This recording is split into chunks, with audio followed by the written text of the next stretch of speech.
முதல்வருக்கு நிலம் கையப்படுத்த வேணா சொன்னாங்க. பட் வந்து நிறுத்திட்டாங்க. ஆனா ஆப்ஷன் 2 என்ன பண்ண போறோம்னு ஒரு விஷயத்த சொல்லவே இல்லை இது வரைக்கும். இதுதான் முதல் படி. இனி ஒவ்வொரு படியா ஏறி போனோம். இப்ப ஒரு விவசாயி கிட்ட இருந்துங்க நிலத்தை பிடுங்குவது ஒரு குழந்தையிடமிருந்து தாயை பிடுங்குவதுக்கு சமம். கவனிக்கணும், தாய் கிட்ட இருந்து குழந்தையை பிடுங்குறது இல்ல.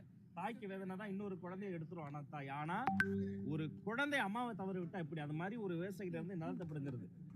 இந்த உலகத்துல வந்த எல்லா பெரிய வன்முறைகளும் ஆரம்பமான முதல் வார்த்தை என்னன்னு பாத்தீங்கன்னா வளர்ச்சி தான் ஆரம்பிப்பாங்க, டெவலப்மெண்ட். அப்ப ஒரு சஸ்டைனபிள் டெவலப்மெண்ட்டை நோக்கி தான் நம்ம போகணும்.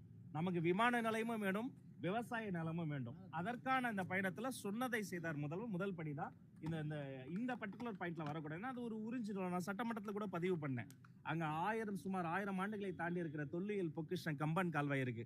அங்கிருந்து தான் கடைமடை ஏரிகளுக்கு தண்ணீர் வரும். அப்படி தண்ணீர் வந்தாதான் பல்லாயிரக்கணக்கான பறவைகளும் புள்ளினங்களும் அங்க வந்து இனப்பெருக்கம் செய்துட்டு போகும். இது வந்து ஒரு தொல்லியல் மட்டும் கிடையாது, இது ஒரு சுற்றுச்சூழல் சங்கிலி. இவ்வளவும் தாண்டி 1000 நாட்களை தாண்டி அந்த மக்கள் போராடி இருக்கிறாங்க. சுத்தி பேரிகேட் போட்டு இந்தியாவுக்குள்ளார ஒரு இந்தியாவை வச்சிருந்தாங்க.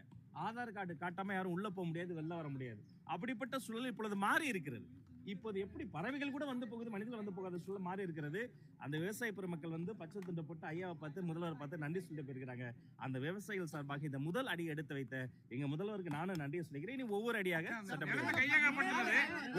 கையகப்படுத்தின நிலத்தை வந்து மீண்டும் விவசாயம் பண்றதுக்காக பண்ணுவீங்களான்னு அவர் அதிமுக தலைவர் எடப்பாடி பழனிசாமி சொல்லியிருக்காரு. அங்க கையகப்படுத்தப்பட்ட நிலங்கள், விவசாய நிலங்கள் என்ன மாதிரி பண்ண போறீங்க? அண்ணா எடப்பாடியார் அந்த கேள்வியை மாமன்றத்தில் எழுப்பினார். இதனால சட்ட வல்லுநர்களோடு சம்பந்தப்பட்ட விஷயம் என்பதால அது கலந்தாலோசித்து தான் நம்ம சொல்லணும்.